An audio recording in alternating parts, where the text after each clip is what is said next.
In Siouxland today, a couple of things going on that treated parents today as Sioux Center's health physicians held a baby expo. Resources and information were offered on different topics, from the proper way to put a baby in a car seat to what to expect following pregnancy and delivery. One new mother found the event to be a more comfortable way to approach some experts.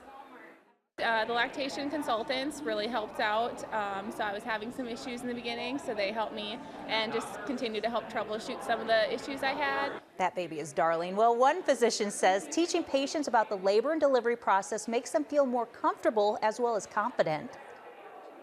It's really important for all patients to be educated both before and after they have their baby. Education is power. Also in Sioux Center, the first Northwest Iowa baby shower was held. Clothes, food, and baby supplies were donated, and families were able to get whatever they needed for free. One mother said she was pretty grateful for this event. I didn't know how I was going to keep going. I don't know how, but I'll keep going with her. It's going to cost me, but as long as she keeps growing and growing and gets better, that's the only thing. It's just for her. The volunteers told KTIV that the location was packed with baby items and had a line all around the door or outside the door. They say they were out of a majority of the items within the first hour of being open.